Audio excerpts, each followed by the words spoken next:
All right, welcome back, everybody. We are in the mid-season, like in between seasons for CB Rivals League, and we are headed for season 2. We've got very exciting divisions coming up, but we're not going to talk about next season this time. We're going to talk about the past season because you still had some stuff from me coming, which is all the stats and the data that we gathered from last season. And Superkietowiec joined me again for it, luckily, because he's the expert in crushing all the data. So Superkietowiec, welcome. Hello. Good to have you again. I hope you're well. Yeah, I'm all good.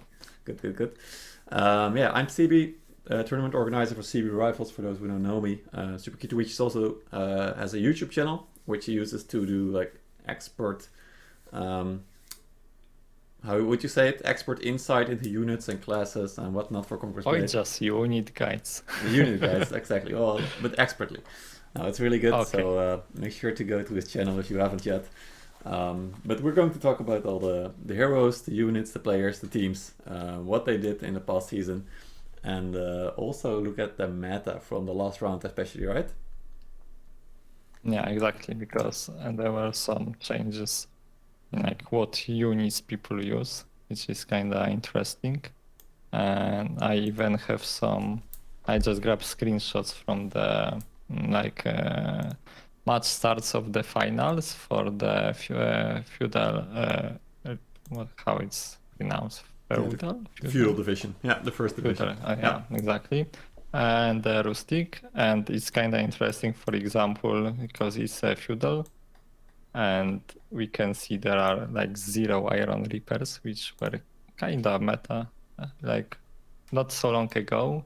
And in the rustic, we have a lot of Iron Reapers. So it's like at first look, you can see that people just use other stuff. I guess feudal people, I don't know, spend more time to find more efficient units for example, matches with no artillery and matches with a lot of cavalry, things like that.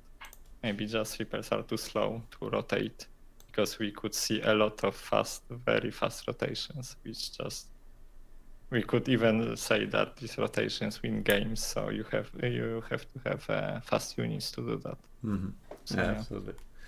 It's kind of interesting. Yeah, that's very interesting, and this is something that I really enjoyed during the season. I also told you that, for example, the units bands also, you could see they were changing a lot throughout the season. I'll get some of the latest, but yeah, the units bands, just this as well, they changed. You could see that the Rustic Division is kind of following the Feudal Division most of the times. Of course, Feudal Division, the best teams play there, and the Rustic Divisions, maybe not all teams like practice as much as the first one. That would be odd if rustic would be ahead of feudal. Yeah, it would be. Well, you could also say maybe the rustic division was experimenting a lot or something like this. Yeah. But we've seen some crazy games from the rustic division, that's for sure. I think some teams, or in the rustic division, for example, were jumping on the berserker hype train as soon as that patch came out. Just I think that I think that because it's very tempting, because even in territory wars, I remember that after like everybody plays Zerkers, so let's go all Zerkers, yeah, exactly, push and see what happens. And yeah, it's not like that. Yeah, exactly. It's not like you just win because you have 15 Berserkers. Yeah, and remember the season, those games were also played when it was only purple in the sieges, right? Because it was limited.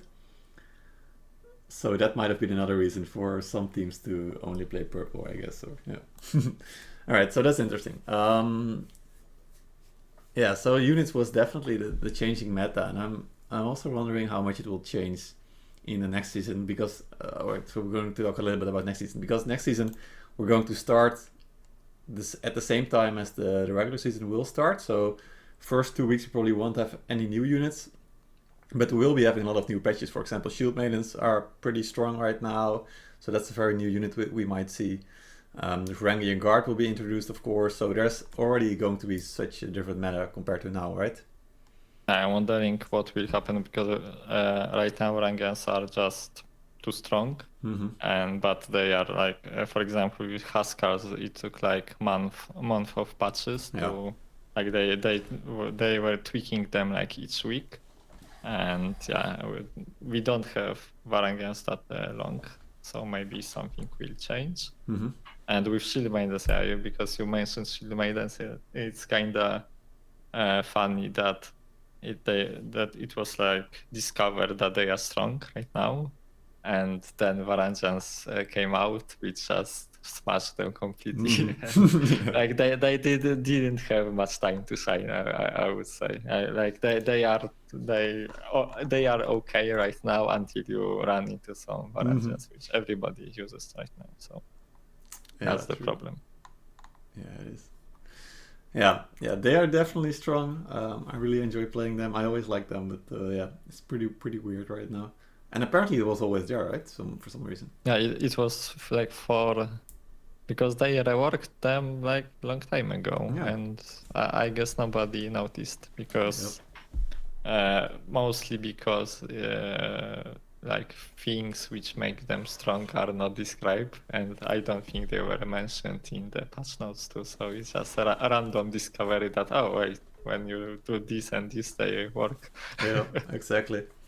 Do you know, because you made a really cool video about block together with a friend of you.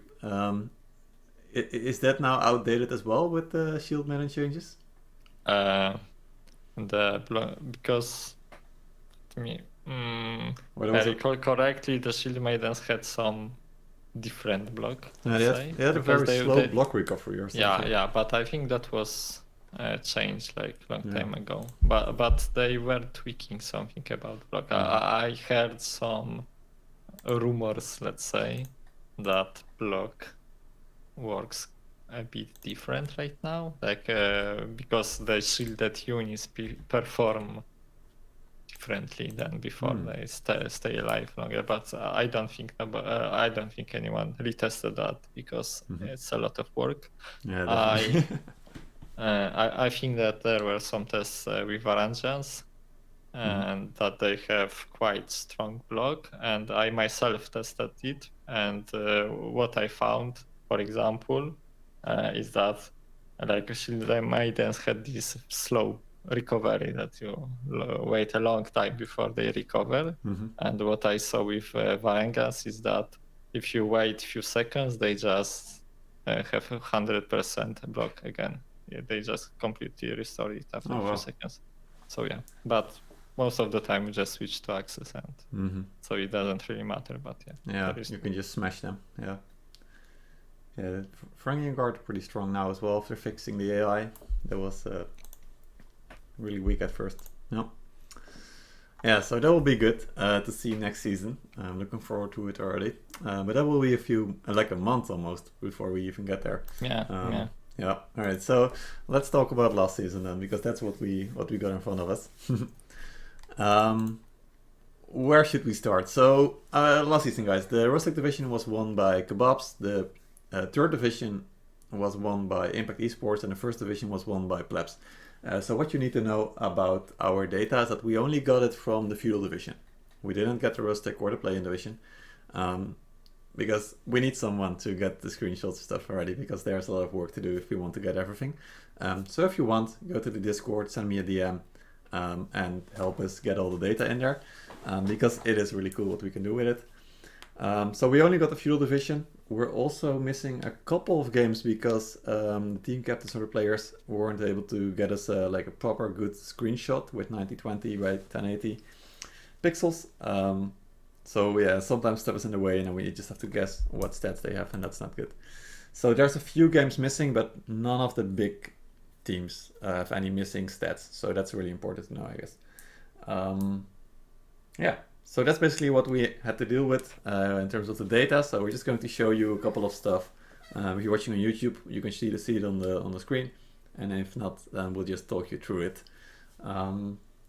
Where would you like to start? Oh, yeah, the weapons. Let's start with the weapons. Yeah, I have that's really cool. Because I just started with checking the season, first season, or like pre-season. But I see we have some mess in there because we have short sword and short sword. But yeah, just ignore it. And because I was wondering if there was a switch from like full heavy armor and bikes, I guess. So we had a lot of short swords, mauls, poleaxes, and then pikes, muskets, because I guess it's more about switching from musket to pike. Yeah, exactly. Like So destroy basically, artillery. yeah, so you could say probably that like only 5 classes were really played, right? Yeah, because rest is because it's like how many times it appeared in matches. Yeah. So if one player always plays glaive, then it's like a lot. Yeah. So for the dual blade, that's probably like Tinjev and Amiab playing it, and then that's just about it. Yeah, so something like that. Yeah.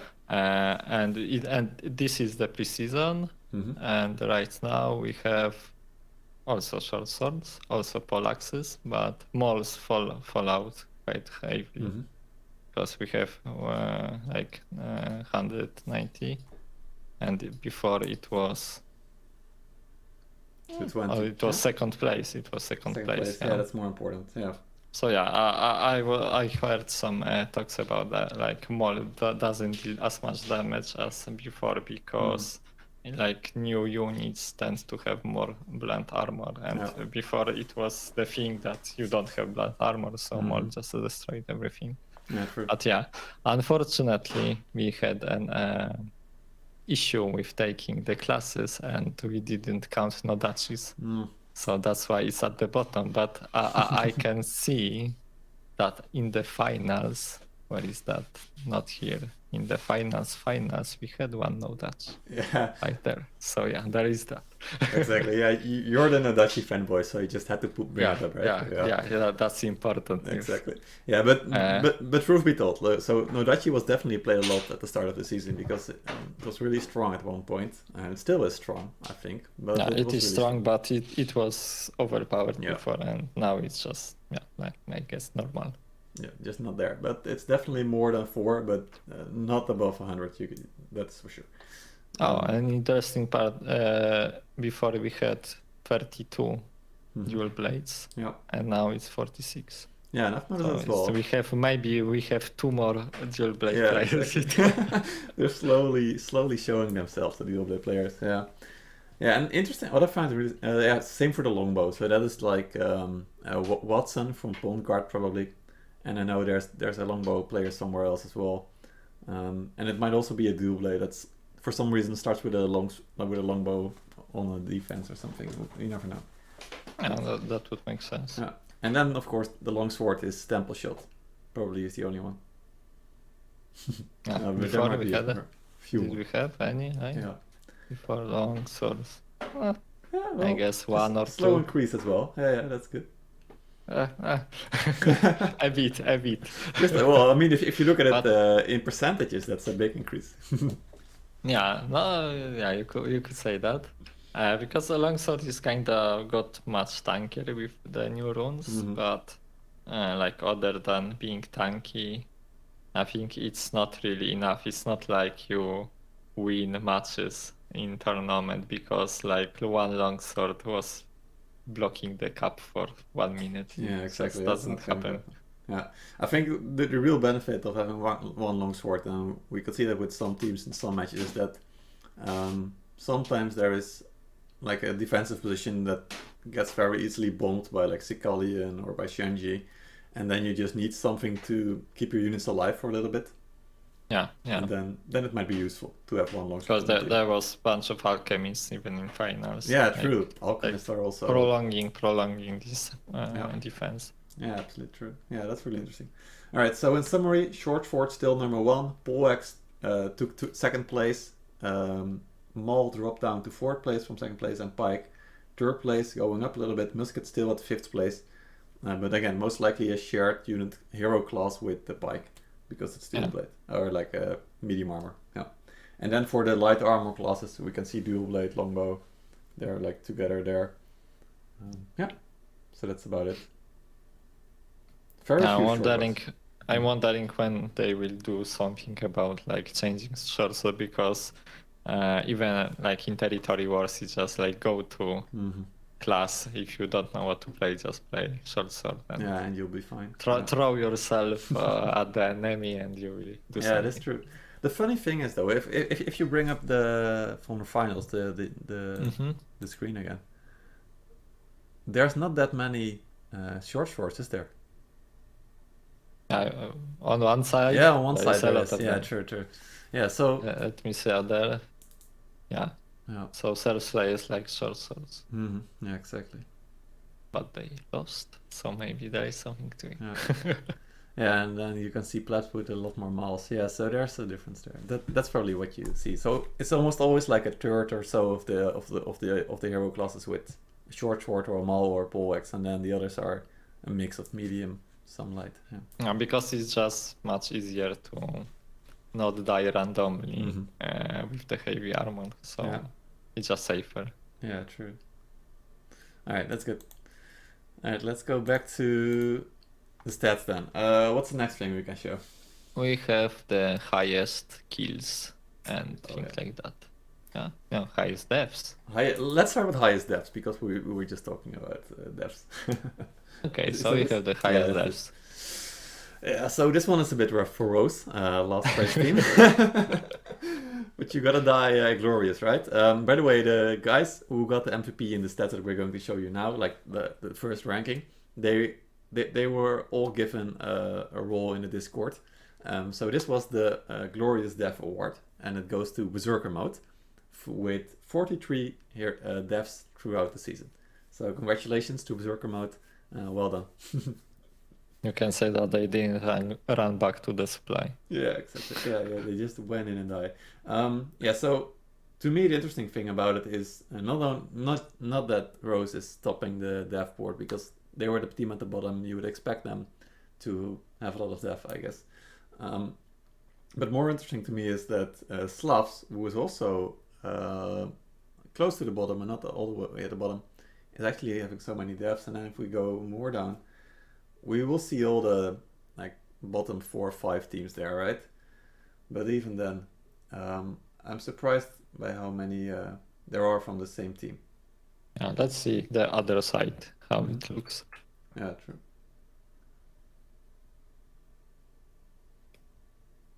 Okay. Yeah, so this is probably a few players who like we should have like the amount of matches they played actually with it. Yeah, that Because would some players might have played like one and just go. Yeah. It's maybe averages would be better. We have averages. Yeah, we have right there.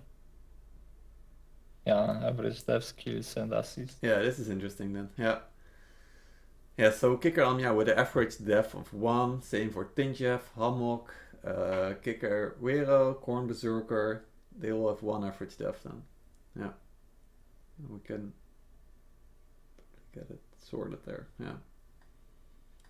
Yeah, so that's good. So those are all players from big teams that are playing at the top, mostly plebs, some Surf Slayer.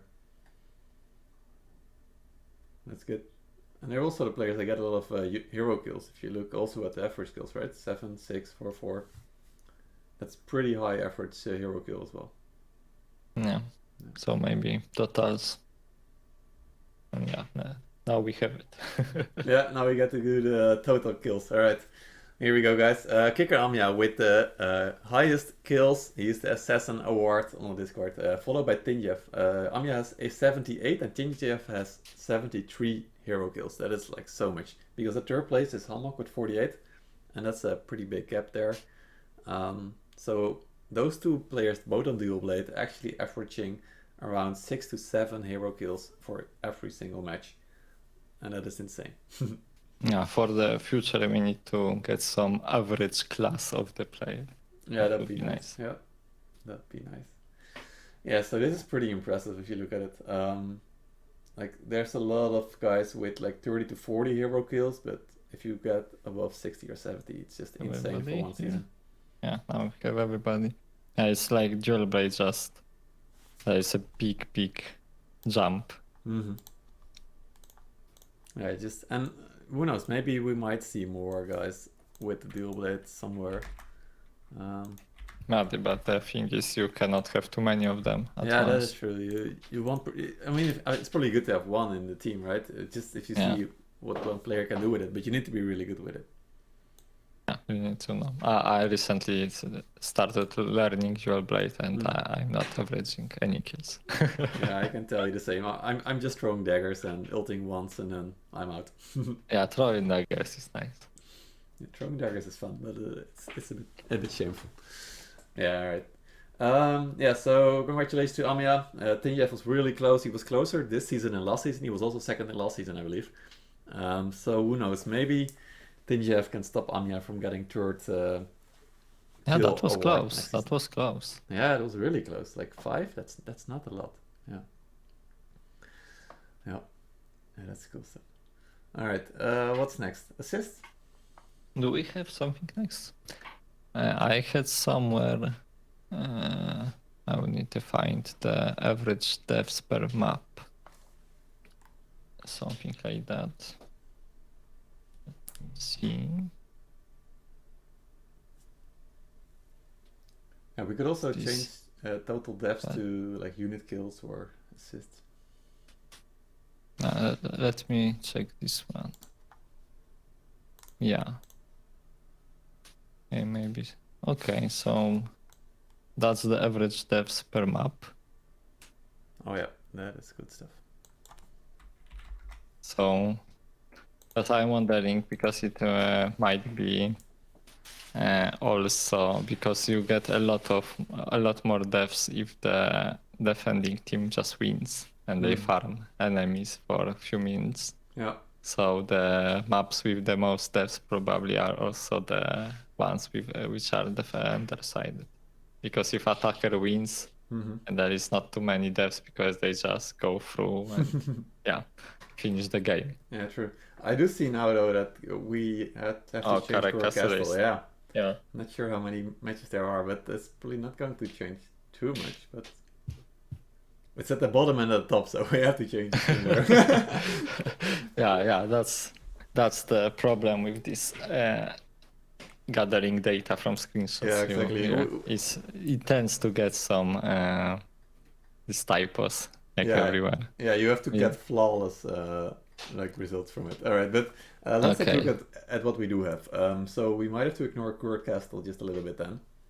But then we have Daswo Fort with the lowest average death on the map with 47, Sun City with 57, Harbor City with 58, Sun City with 60, Hidden City 62, Heilung Fjord is also too good.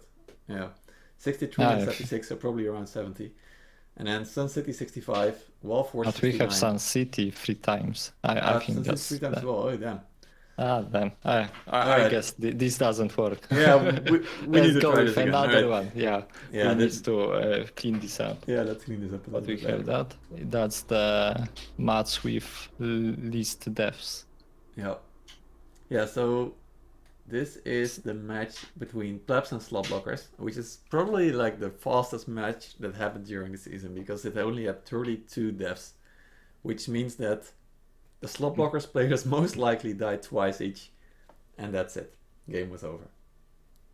Yeah, but the winner is defense. Yeah, so that's crazy, right? So it means that plebs only gave them a chance on Dassault 4 to attack twice. And I think they might have defended it on the A point. It must have been a defense on the A point, I think. Yeah, probably not even getting the first cap and losing all the units. Yeah. And the most deaths per match.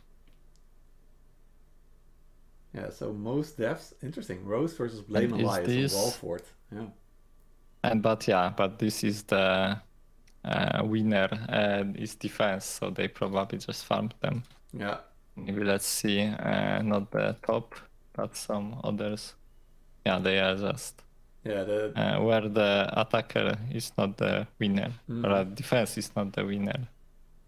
Yeah, so that would be this. Yeah, so that's interesting. So basically, what you're saying or analyzing already is, if a defender wins on a map and it has the most deaths during the match, it might actually be a very one-sided match because they might just go to the end point, protect it there, and then the attacker just have to keep going, but they will die and just keep dying. And but if the attacker wins and there is a lot of kills, then there was a lot of action. Yeah, then exactly. Then there probably was like a lot of fights to actually get to the end point, but they couldn't get it in the first or the second, maybe even the third fight, and then they had to force even more kills. So 4 matches with attacker win, right? Winner. Yeah, no beaches, no beaches. Okay, so 2 games of no beaches are actually against Slavs and Rose were probably very close then, or at least very very heavy in the depths. One on Harbor City, one on Cork Castle, averaging 86 and 83 hero kills. So those 2 matches might be something to take a look at. And I know from my memory that No Beaches versus Slavs was very very interesting on Harbor City. There was a very interesting A defense where they only allowed like 1 tower, and then they just bombed the shit out of that tower with like Battalion and Shenji and javelins. It was and muskets. And that was so funny. Yeah. Going through 1 tower. Yeah, can Yeah. go That was well. a very interesting strategy. Yeah. Yeah, just filtered out, so it's only the top deaths if attacker wins. Oh yeah, that's good. Yeah, So so they then, are even kind of similar. yeah, kind of I'm similar. wondering So, if there is some kind of jump mhm. down the line. And not really. Just slows. There is like no step. And no very sudden decline there. Yeah, it's like, Yeah. well, I would say around 65 maybe. Then it suddenly drops down quite a bit quicker. 70 to 85 is like the average. Probably for like very close games, I would say. And so what does that mean? If we get like 90, okay, let's go with 90 is easy. So if you have 90 deaths, it means that if both teams died equal amount, you would have like 3 really big fights where all players died 3 once. wipes. Yeah. Yeah. That is an insane amount of death. Yeah, but you rather don't have both teams dying all at once. Yeah, It's exactly. rather one team wiping another, so it's like, and if they could keep going for almost 90 kills, so it has to be like one team wipes 80 attackers wipe defense, then defense wipes attackers, then attackers defense, and so on. Because if they would wipe them like 3 times in a row, they would run out of units. Yeah, exactly. Okay, match would end. So yeah, that must be the one of the that must be most very spectacular matches. yeah, those must be very high paced. Like that must be very fun. Okay, so for those of you who want to rewatch those matches, you want to watch No Beaches versus Slavs, No Beaches versus Rose, Rose versus Polterguard, Plebs versus No Beaches. Do we give them more? And Polterguard versus Rose. It's also on the screen. Yeah, you should just link them. Yeah, we should probably. Yeah, that's true. Okay, we'll link them. Yeah, because I'm wondering if now we just go watch these matches if they're actually good or yeah, they are true. just super rock. As well. Yeah, maybe they're just like smoking bad. Yeah. Yeah, that would be interesting. Yeah, But yeah, let me see because I'm curious. Let's see. Defense is winner. What happens then? Yeah, so now we have the defender as the winner.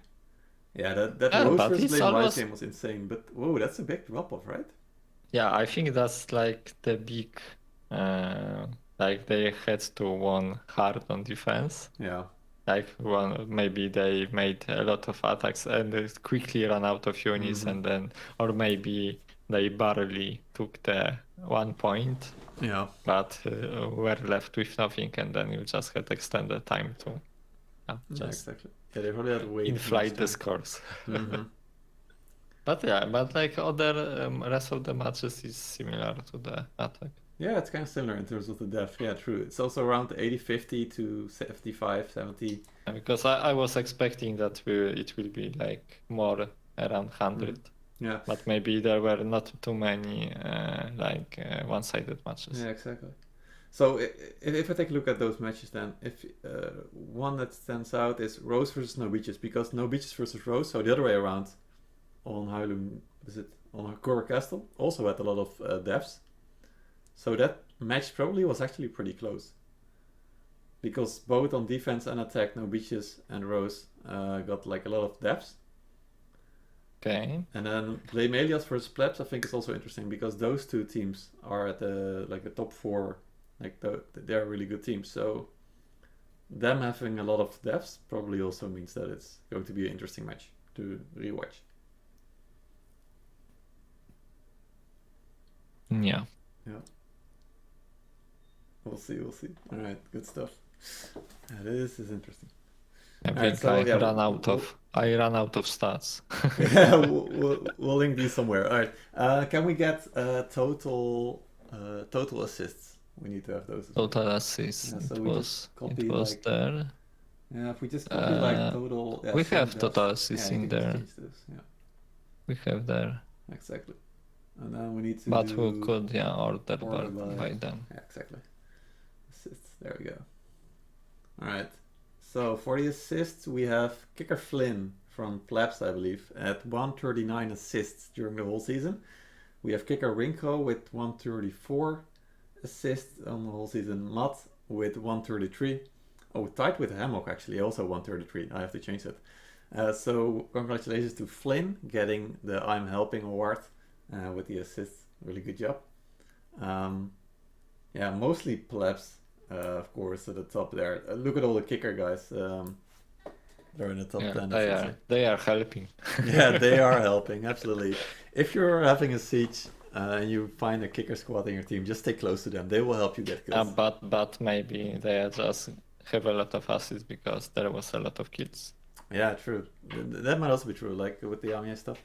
Yeah, and also Plebs, of course, being one of the strongest team in also team fighting. So most of their players probably just get so many stats on the assist part, at least, from just playing with the team and one tapping everyone.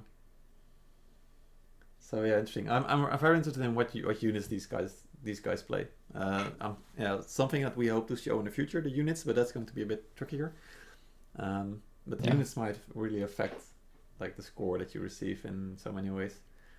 All right, let's show the support points, because I actually have a theory about support points, and I believe we were talking about this last season as well. Okay, I have it somewhere there.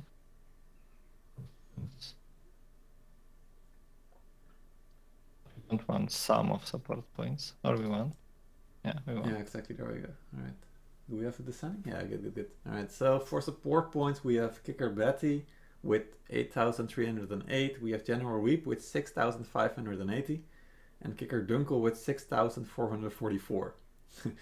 And then they followed by DK, Kara, Jackie Tran, kicker Winkro, kicker Temple Shot checked, kicker Mxnu, Sigo Wagon, Slide QT, and so many others.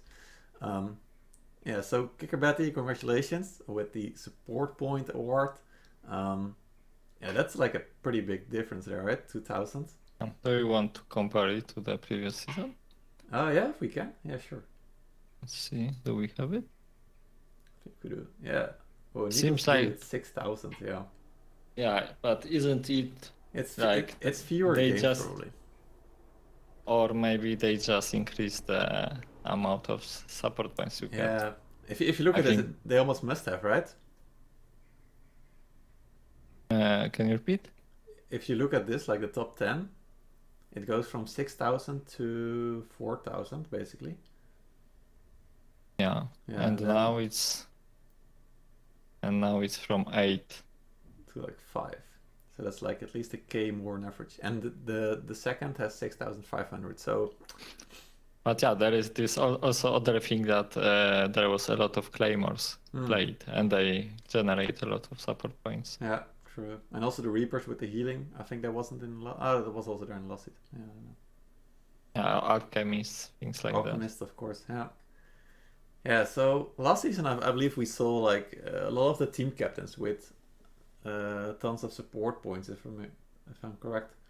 And I think part of it is because and you see it here as well. I think Jackie Train, Temple Shot, Jack used to be the captain as well. Those guys basically play for the team, I think, in so many ways, in that they use crowd control. At least I believe that support points are gained a lot by crowd control, right? And healing, and that is something that is easier to do if you are shot calling as well, I believe. Yeah, I guess because you also have like you can focus on shot calling when you like imagine playing Varangians and shot calling when you need to use skills every 1 second, for Yeah, example. exactly. That's like almost impossible, right? You're just in the middle of the fight and you can't do all that. Yeah. Yeah. Yeah, so I think this is an interesting stat to keep track of. I think it says more than we sometimes believe it does. All right, is there something else we haven't shown? Oh yeah, of course, total troop kills. The troop kills, Well, maybe we okay. should use average, but I'm not sure. It's Unit kills.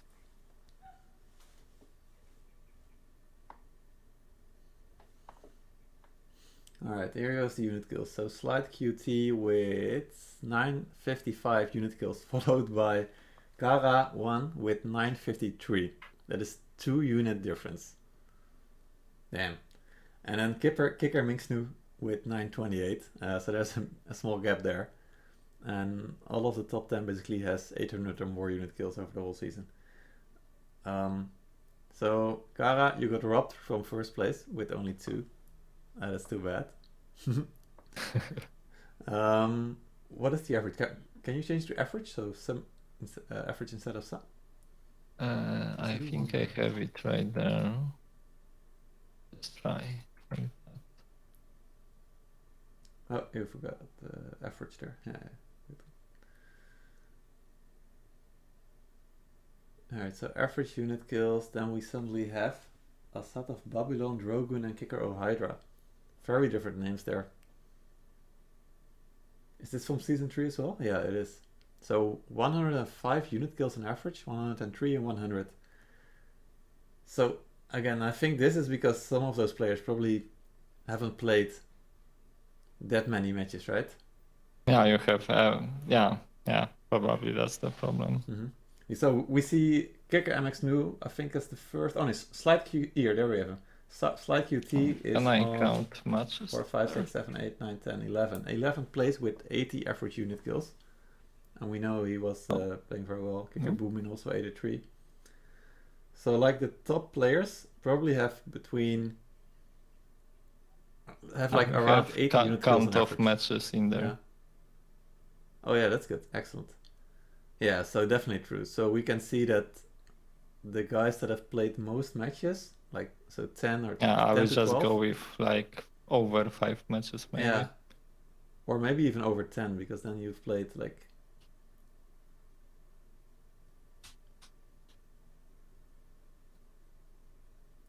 then we know you've basically played almost the whole season.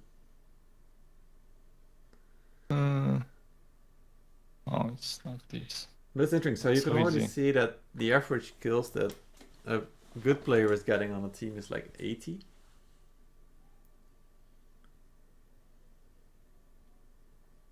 Fighting with this.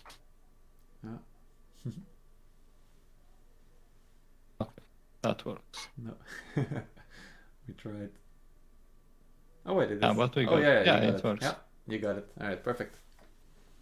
Alright, so now we have the average unit kills with only matches like with only, how do you say this? At least 10 matches. Yeah, at least 10 matches. Yeah. So then we have Kicker Finn, Kicker Boomin, RGR Deja Vu, Slide QT, and Hammock, all the top 5. And Kicker MX Nu is our third place for most unit kills, is in 6th place there, with the average of 77. So we go from 80 to 87 in top 5, and then to the top 10 it goes down to 70 average unit kills per match or per game. Yeah, I guess we could go for the other averages right now with this, and because before it was not really. Maybe go with deaths now. Deaths 4. Yeah, average deaths 4 on the top. That's a lot of that. But yeah, that makes sense. So it's like 3 or 4 deaths are like the most people. It's hard to get more, to be honest. It is, especially in a tournament, because it will probably finish like. Yeah. And actually, I hope you're not getting more than 4 deaths on average in your game. I mean, sometimes it happens, It is. but it's a lot of like watching and not a lot of playing. Yeah, And now exactly. kills. We Sometimes you have do find it. changes. Oh, interesting. Yeah. So average kills Yeah, is so that's the dual blades. yeah still the dual blades at top and Hammock and Corn Berserker and Kikawera, all with 4. So 3 or 4 hero kills are pretty common, I think. But then, like, if you get more than 5, you're doing extremely well, probably. Yeah, because like on average you just send your units into the blob and you get some kills. Mm-hmm. So it's like given that you will have like 1 or 2. Yeah, yeah, probably true.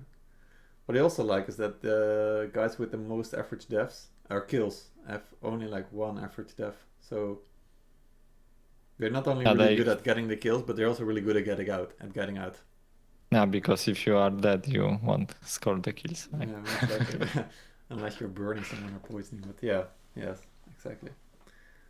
Especially for the dual blades, I believe this is actually quite an achievement because it means that you manage to find the perfect like timing to get the kill. You are not getting yourself killed. Yeah, exactly. It's not a trade-off. They're actually trading up, which again is of course why they are dual blades at the highest level. Yeah.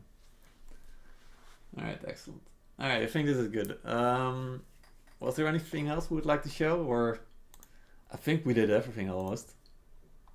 Yeah, I think that the next season for sure we will have the correct data for weapons.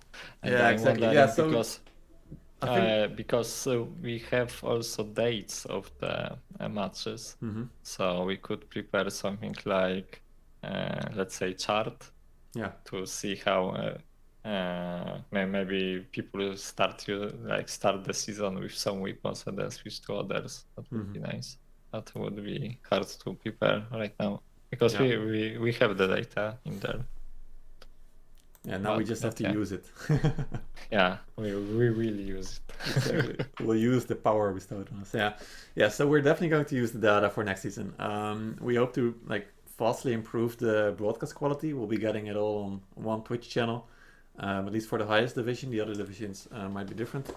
And then yeah, would definitely be interesting to show what happened on a map in the past seasons, right? Average hero kills, average deaths, average assists, whatever.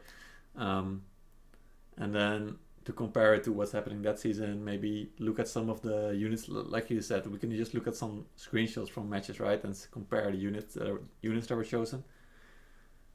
And that can already make for a very interesting comparison there. Yeah. Yeah, well, especially, but on the other hand, for example, you have finals on some map, and maybe on this map, these units are just better because there's no point in using other ones. So that's kind of skewing the results. Yeah. But yeah, but I guess for like general, like I call that general purpose units, like Iron Reapers, where you just fill your team with them to have some frontline, and looking that we are not using them at all, it means that there are some other stars in there to use. Maybe you should use other units instead. Right? Yeah, exactly.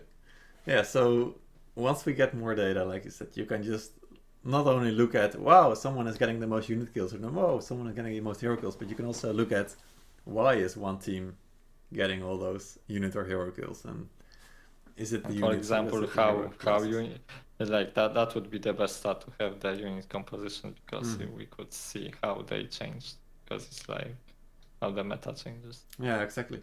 And I think one very interesting thing that I noticed playing in the team as well is that I think we saw that so many teams have like the heavy armor classes, right? The short sword, the maul, the bullwax. But then the next thing is the pike and the musket, and they are for killing heroes. And you could see that it's like almost 2/3 heavy and 1/3 medium. And I think a lot of the teams in the second division didn't have that many like musket and pikes because they're honestly a bit harder to play, I think, as well. Yeah, we have, for example, in Rustic we have a lot of glaives. Yeah. And how it was there were like one glaive.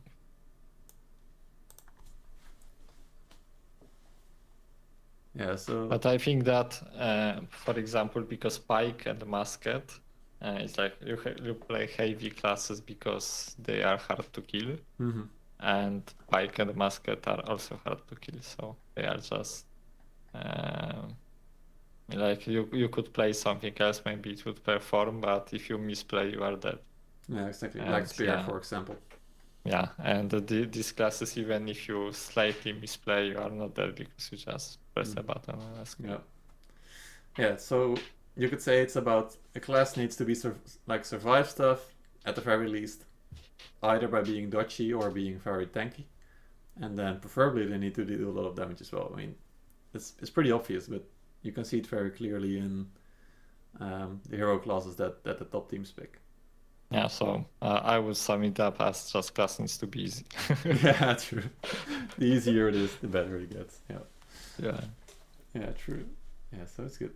All right, so we'll see. We'll try and get you guys like more regular updates on the stats throughout the season. I hope to do so at least. I hope to get the database updated every week. In the end, it might also be easier compared to doing it all at the end, right? So yeah, who knows? We're gonna try. Hope if someone we else get a quality screenshot, then it's possible. Yeah, exactly. Yeah, reminder to the team captains and players: if you care about getting your stats at the end of the season or during the season, get us quality screenshots. Because we don't want to get any more shot swords or unidentified no dashes. Yeah. Exactly. All right, that's good. All right, I think it's time to wrap it up. Superkietowiec, is there anything you look forward to for next season aside from the stats? Look forward to. I'm wondering what the team there will be. If they're finally going to with the Japanese. Let's hope so. Yeah. We'll see. Yeah, let's hope so. Yeah. So but yeah, other than that, I don't think so. Yeah, the stats are fine. Like nice. I would really hope to get the unit stats. That would be so cool. Yeah, the unit stats would be absolutely wicked. If someone has an idea like how we could get them more easily, because we could try and get them from screenshots with the unit selection, but that might also be quite hard. But we'll see. Something to figure out, I guess. But yeah, the unit stats would be absolutely insane. We'll find out hopefully soon, We'll find rather out later. All right. Yeah. So as a parting gift, guys, make sure to go to Superkietowiec channel again on his YouTube and find out the newest meta for the next season, because he might be posting a few unit guides that could help you actually become the best team. Who knows? Maybe. Exactly. As for me, I'll be back to you guys with more podcasts throughout the season. We'll be getting them every single week. We'll be coming up with a tier list soon as well. I promise you, both for the Rustic Division and the Feudal Division. I have to get someone in here as well to create a tier list, like, of course, totally unbiased. So yeah, we'll find someone who can do that with me, and then we'll see you there and have a good discussion. And then the season will start as soon as the normal Conqueror's Blade season will start as well. So that should be somewhere early September. Once the exact date is known, it will be posted on the Discord, so make sure to go there. Aside from that, that's it from me. Thank you guys. If you want to show your support, go to the Patreon or buy me a coffee or go to the PayPal donation. Anything could really help, or just send me a DM if you want to help in other ways. Thank you so much. You as well, Kietowiec, once again, and have a good day. Thank you for having me, and have a nice day. Yes, too. thanks. I wanna taste the pain. I think I'm seeing all red. 2 bullets in the gun, 1 shot.